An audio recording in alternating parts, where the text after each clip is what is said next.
Nice. So you're taking care of your dog during this time, huh? I bet he's happy to have you home. He really much is. Uh, what kind of dog is he?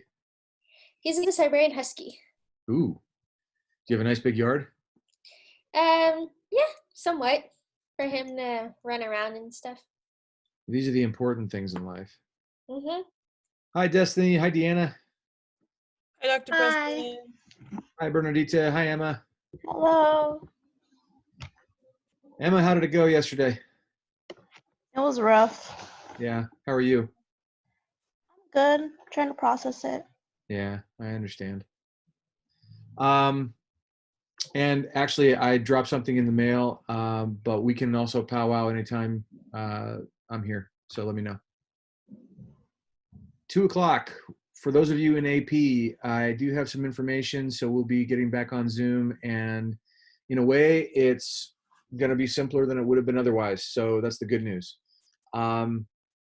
For all of us, I think what I'm going to do is jump over to the essay that I wrote. And, sometimes as much as I work with technology, I'm always amazed that sometimes you can do the exact same thing and you'll get different results. So yesterday we got off the Zoom call. I went ahead and posted everything and went back in about 10, 15 minutes ago just to double check and set up for today, and saw that nothing had posted. So yesterday's post went up about 15 minutes ago. Lena, thanks again for the journal topic. And I think was it Deanna or Destiny that gave me the post topic? Destiny. Okay. Thank you, Destiny. And so that's up now. I couldn't remember, but I'll add your name later. And what I said was, I put up another post that said, now we're kind of ready for the rest of the semester. And what I meant by that was, I want to give you some tools that will help you write an essay on the book. I want to generate the topic together. Since not everybody's on Zoom, this is an easier conversation to have, but it's also a privilege for me to be able to extend to you that we can develop the topic together. And so what I thought we'd do for a few moments is go over, I'm going to, if you have the course blog in front of you, I reposted the link to the essay that I wrote.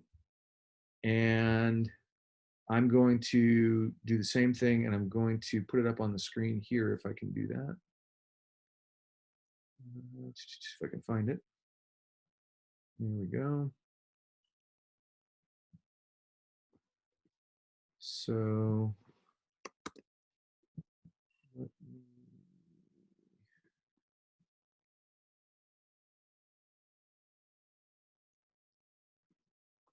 this is very exciting. It's giving me every single screen on my computer except for the one that I want to show you. All right, I'm going to share screen, and I'm wondering if you can see the essay now. Yeah, I can see it. Okay, so essentially what I'm going to do is podcast this in a way, but I'm also going to do it in the way that we've read the book together, which is I'll annotate this with my ideas, and you get to interrupt the author with any questions that you have about this. So for starters, if you notice, the book, or the essay begins with this green sentence, or the sentence that someone highlighted in green. Now, that's written in normal lettering. Why do you think I wrote the first couple sections here in italics?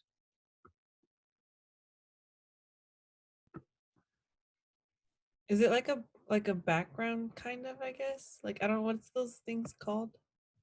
It has a name. I don't know what it's called though. Were you thinking about the epigraph like we were talking yesterday? Yeah. Okay, great guess. Glad you remembered that. So this would be a little bit long for an epigraph, but it's the same kind of idea. You know how for all those times you've written essays and the teacher said, do an attention getter or start with an introduction that really kind of grabs the reader and makes them wonder what comes next? Yeah.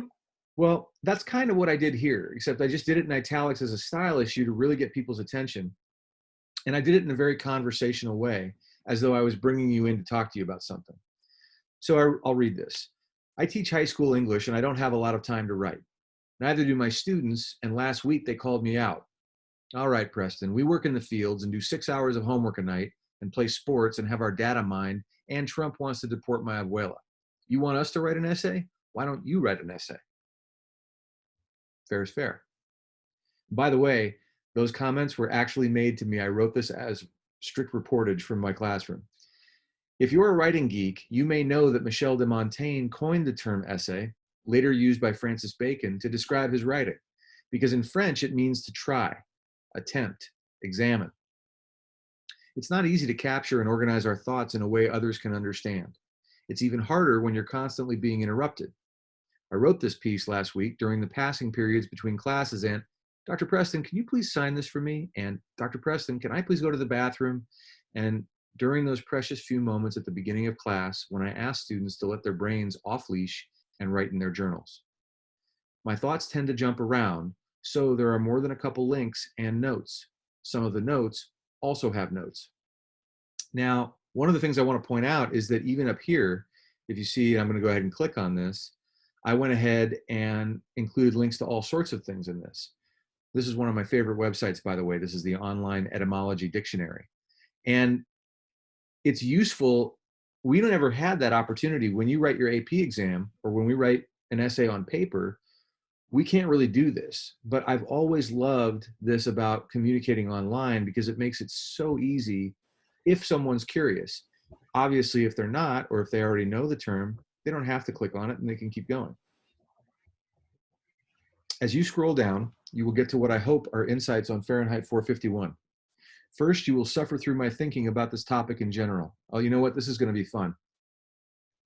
Hi, Mom. Hey, listen, I'm online teaching with my class, but you know, they never actually see me as a human being who has a mom. So do you want to say hi? Sure. Okay, well, they're all hearing you live right now because I just put you on speaker. So say hi. Hello, everyone. Hi. Hi. Hi. Isn't that weird for you guys that I actually have a mom? A mom who loves your teacher very, very much. Aw. Aw. Hey, can I call you back afterward? Sure. Thank you very much. Okay, I love you. Bye-bye. Good luck, guys. Thank you. Bye.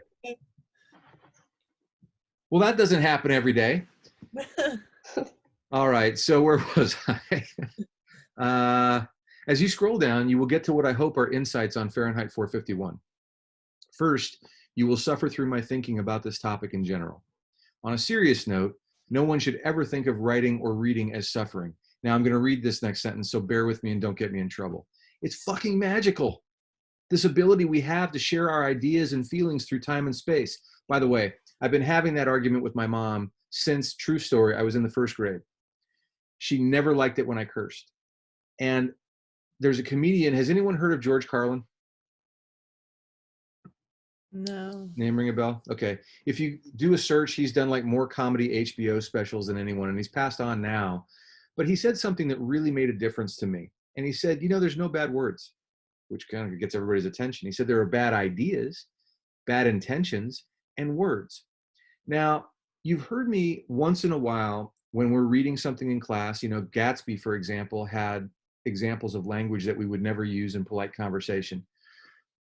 I took a huge risk just now. This is going to be recorded. This is going to be on our course blog. And here I am, a teacher, using that word in my own writing. So it bears a little explanation. Why would I choose to use that word? A lot of people would say that cheapens the message because it's just a shock value. Why do you think I included it?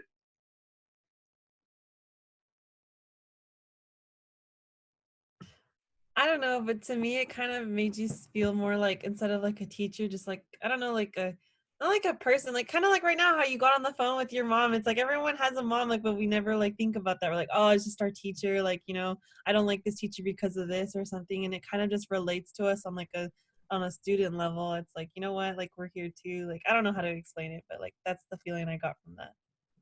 Well, yeah. And so if we're writing to break down barriers between people and create bonds of understanding, then I think what you said is really important. We want to be seen and understood for our humanity. Now, in school, there's so much structure and formality that sometimes that gets lost. Please, for God's sake, don't say anything like that on your AP exam, for example.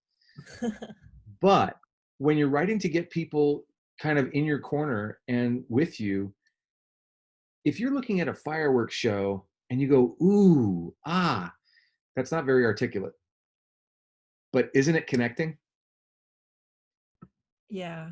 Yeah. So you're part of that kind of experience of wonder and awe at something. And that's what I was trying to convey in that sentence. Maybe in another life, I'll be better at doing that without, shocking people. But sometimes it's good to wake people up. And that's what I was going for. So in the words that follow, I hope you find a rabbit hole or two worth exploring. Click, scroll, open a new tab. I hope your exploration leads you to something meaningful that I didn't even intend.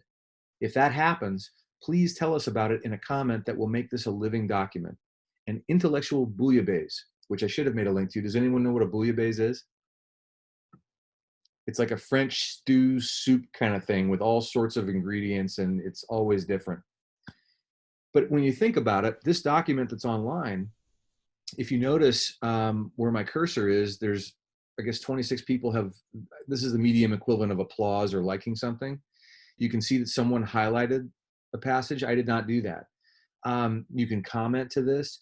So in a way, the reader can interact with this and scroll or investigate anything they want to. And by doing that, when we read this together, it's no longer just mine.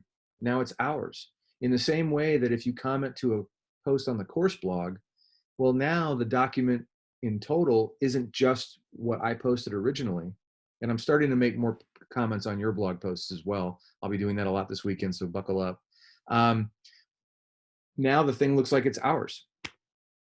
So for the same reason, I wrote this. On the other hand, if you get partway through and realize you could be doing something better with your time, go.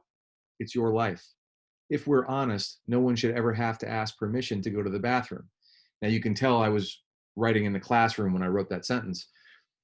But why would I invite a reader to leave? That sounds bizarre, especially for a teacher.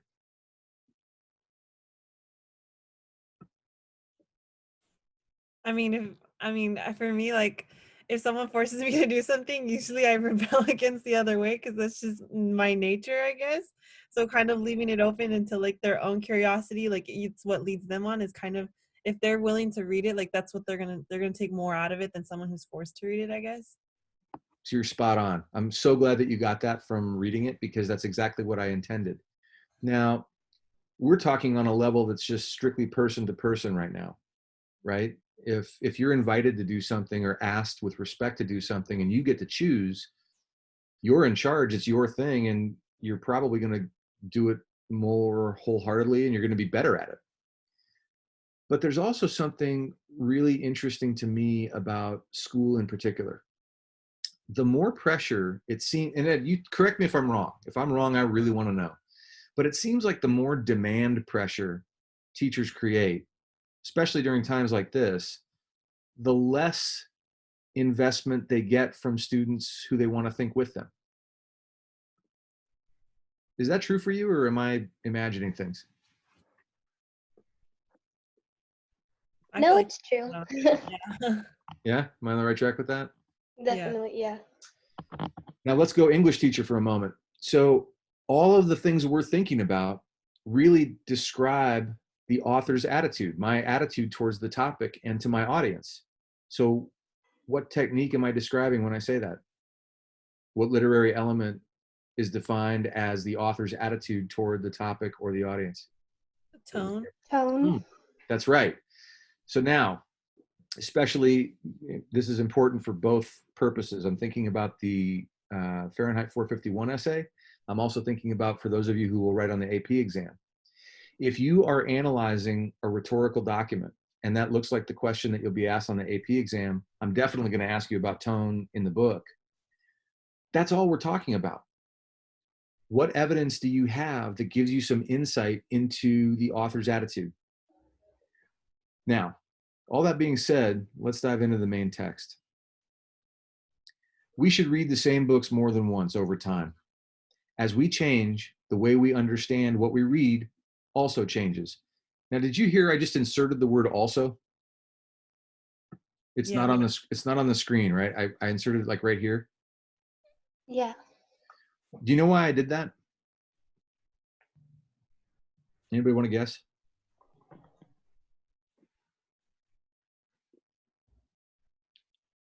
Maybe Uh, because you forgot it. yeah. I don't know. Yeah, go ahead. What'd you say, Deanna?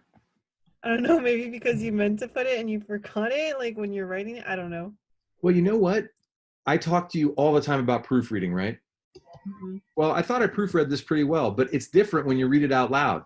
And when I read it out loud, I mean, on paper or on the screen, it actually looks okay. It's not bad. But when I read it out loud, I realized that I really wanted to make, like, I didn't want to be thinking about reading changes. I wanted to say, like, what we read, like the way we understand it also changes. And it made it, like, I wanted to make it more clear. The first time I read Hamlet was in I was in Jerry DeBono's AP English literature class at Cleveland High School in Los Angeles. This is absolutely true. Now here, I have a footnote. We're only going to read the introduction today. You can see I kind of went off here, but I'm going to go to this footnote just to show you that all of these have a link. And yes, I got to be. We didn't have IMDb back then. Do you guys know what that is? You don't know No. IMDb? Oh my gosh. Wait, like the website where you can like wait. Is that the one where you search up like movie stars or something? Yeah, it's this. It's the International Movie Database. And Oh. actually, you know what? This is going to be fun because as long as I'm here, I did not know that my English teacher in high school, before he taught high school, had done all of this. He wrote shows like Dr. Kildare, Medical Woman, Policewoman, Hunter, and The Fugitive. He was a big deal. He was in the Writers Guild for something like 43 years, but we didn't know. I would have listened to him, and this is why I wrote this, I would have listened to his advice on writing way more closely. So going back up to where I was, when I said we read the play in class, I'm going to move this over so you can see it. What's this? I don't want to sign in. All right, leave me alone. Oh dear. All right, give me a second while Medium cycles. Oh, here we go. You know how you go home and you say, oh yeah, today in class we read The Great Gatsby? Is that always the same kind of true? Some days you paid attention. Some days you were on your phone. Some days you had a bad whatever and just felt like getting through it. So what I wrote was honest. Actually, that's a lie. I didn't read the play in class. I was thinking about other things while my unlucky friends, who got chosen for the speaking parts, tried unsuccessfully to salvage a shred of cool while mumbling and stumbling through their lines. The night before the test, I read just enough of the play to write an essay. I understood what my teacher was asking, and I delivered an adequate enough answer, but I didn't really understand the play. Not just because Shakespeare's iambic pentameter wasn't my native language, or because to be or not to be is such a hackneyed cliche, but because I didn't have enough life experience to really understand Hamlet's pain, or the ideas of manipulation, emotional torture, evil, or madness, or even the dark humor expressed in the play. I didn't care about any of that. I just wanted the grade. In college, I read less and less for fun and more for cramming. I routinely plowed through textbooks the size of a carburetor. When I finished studying at 2 in the morning, I didn't feel like reaching for something else to read. I have a pretty good memory, and what I retained about the stories I'd read was enough to shame Jeopardy contestants from my couch. When I graduated and started my career, I knew enough to sound smart at parties or quote the classics in meetings. I didn't really need any more than that. My clients never asked me to explain the finer points of synecdoche or the difference between a Petrarchan and a Spenserian sonnet. And those all have links in case you're really passionate about learning the difference between a Petrarchan and a Spenserian sonnet. It wasn't until I started teaching high school English courses, that I started really reading some of the texts that I skimmed as a student. Up to that point, I had no idea what I was missing. But then, holy crap. Reading Hamlet in my mid-30s officially blew my mind, which is true. To be or not to be really is the question. Philosopher David Hume famously observed that we never step in the same river twice. Think about it. Same spot, different water. In reading Hamlet and The Great Gatsby and other classics as an adult, I have come to realize that I have never read the same book twice, no matter how many times I've turned its pages. Each time, the book appears different to me because I'm different. My experiences, memories, thoughts, and feelings are different. So, different elements of the book hit me differently. I notice different passages, characters, moments of foreshadowing or connections to the real world. I've read The Great Gatsby maybe 10, 12 times. Daisy never really bothered me before. When I read The Great Gatsby with students last month, I wanted to slap her. I happened to be reading that with a class that was like super passionate about how much of a bus wreck she was. And then that footnote goes to how we shouldn't slap people, and that's not a nice thing to say. The next section goes into Fahrenheit 451. Finally, right?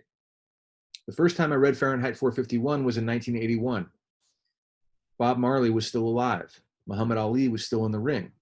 Sandra Day O'Connor became the first woman to be a justice of the Supreme Court. The Iranian hostage crisis. I was 11 years old. I picked up Fahrenheit 451 because I had read and loved Ray Bradbury's other books and stories. The Martian Chronicle, Dandelion Wine, The Illustrated Man, A Sound of Thunder, the list goes on. The first one I ever read was Something Wicked This Way Comes. I found it in a dusty lower corner in the back of the school library. I opened the cover, read the first page, sat down on the floor, and devoured the whole thing. Actually, it devoured me. That book scared the shit out of me, and I loved every minute of it. It didn't matter that I didn't understand every nuance. I loved it so much that when I finished it, I immediately turned back to the first page and I started reading it again. I may have stolen it. I did steal it. It gave me the sort of thrill I wish for everyone. Decades later, just typing the title at the beginning of this paragraph, Still True, gave me the chills. When I was a kid, the first thing I noticed about Ray Bradbury's writing was his strong, visceral sense of time and place. Now here, and for the rest of the essay, which I'm going to ask that you skim at least or read on your own over the weekend, is where I get into what Ray Bradbury does in Fahrenheit 451 and how he does it. Now, I don't pretend to be the be-all, end-all authority. This is just what I've seen in the book over the time I've read it, which you can imagine was a very different sensation when I was 11 years old compared to when we read it over the last few weeks. I also wrote this without a prompt. So when we come back together on Monday, what I'm going to ask you and what I'm going to ask people to think about out loud on their blogs is what's worth taking away from this book? What does Ray Bradbury really get us to think about? And how does he do that? Writing from this perspective, I think, is going to give you a whole lot more creative license to really get into the meaning of what we wrote, or sorry, what we read, and then also the techniques of how Bradbury actually gets the job done. So that as you think about your own writing and as you think about the things you like to read from here on, instead of just doing this for a letter grade on an essay, you're really going to get a deeper sense of what good writing actually does for us and how good writers create those effects. And here I want to pause and ask if you have any thoughts or questions for me, or if you'd like to know anything further about this as we head into the weekend.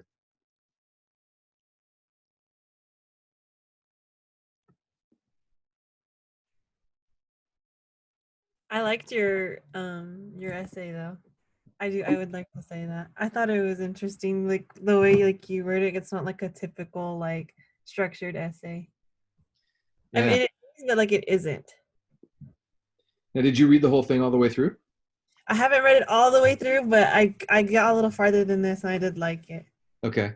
And I like the notes that you have at the end, like with the numbers, and it like kind of gives you more details or like backstory on like what you said there or something.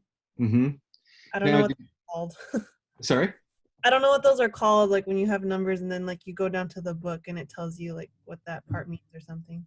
Great question. So if they're on the same page, like if we were reading in the book and there was a number and then you go down to the bottom of the page, that's called a footnote. The way I have them in this, where they're at the end of a chapter or at the end of a book or an essay, those are called endnotes. Okay. But I like those too. Yeah, thanks. Well, and it's kind of like a little subtext. It's like a little, you know how when we're on Zoom, but you can also go to the chat? Yeah. It's like a little bit of an aside. You know, you can have that conversation, but you can also stay with the main one and still feel like you know what you're talking about. One question I have for you all is, when you read something, I know that normally you're in a hurry. Do you ever read anything more than once? Yes. Yeah. How come? Sometimes it's because like I feel like I didn't catch it at first, or like I go back, and because sometimes like some people, some books or like pieces that were written, sometimes they have something like they say a detail once again, and I'm like, okay, I saw this before. Let me go back and let me check where I saw it again, just to refresh my mind and see the importance of it, because like that's what I do with books usually. Yeah. I do the same thing. And sometimes it can be simple. Like I'll read a sentence and then realize I wasn't really paying attention. So I'll go back. Yeah. Yeah, that's definitely me. You do too. Good. I'm not alone. And then sometimes though, I'll read something because I don't want to read the footnotes right away, but then I'll go back through or I'll read the footnotes at the end and wonder what they go to. I mean, I'll read in different ways. Yeah, And that happens sometimes too. do you really? Okay. Yeah. Well, and I like being able to have this conversation with you because in class, you know, when there's 35 people and we're under that time constraint of getting out of there by the bell, it's not as easy to do this because the push is to try to just get everybody to do the work. And that's certainly the first step, but there's so many other interesting aspects to this, and we all think so differently that sometimes it's useful for me to learn a little bit more about how you're reading what you're reading. So for the time being, let's keep things simple. And I just want to ask that you read the essay. And if you'd be so kind, I'm going to ask for just a first impression response on your blogs. It's not answering any questions. It's just literally like your first impression of what it was like to read this from an author that you know. And then I get to turn around and brainstorm with you about topics. And that's what we're going to do on Monday. We're going to brainstorm topics for what you think might be worth writing about. I may give a formal prompt that everyone answers in the same way. I may tell you, go off and tackle Fahrenheit 451 and explain, and I may give you a menu, or we can talk about how you want to do that on Monday. But then I get to ask you as authors questions because I'll be reading your essays. How's that sound? Sounds good. It sounds perfect. Awesome. All right, you guys. I hope, you know, it sounds weird when we do things like this because it's like, hey, have a nice weekend, but it's like, it's just like today kind of, but have a nice weekend. Yeah. Yeah. Yeah. Okay. I will see you back at 2:00 for the AP prep. And if you're not an AP, have a great couple of days. I hope that if even in a short little balcony that you get some sunshine and enjoy the warmer weather. And I'll see you on Monday. Okay. Okay. Bye, Okay. Mr. Preston. Bye. Bye. Bye.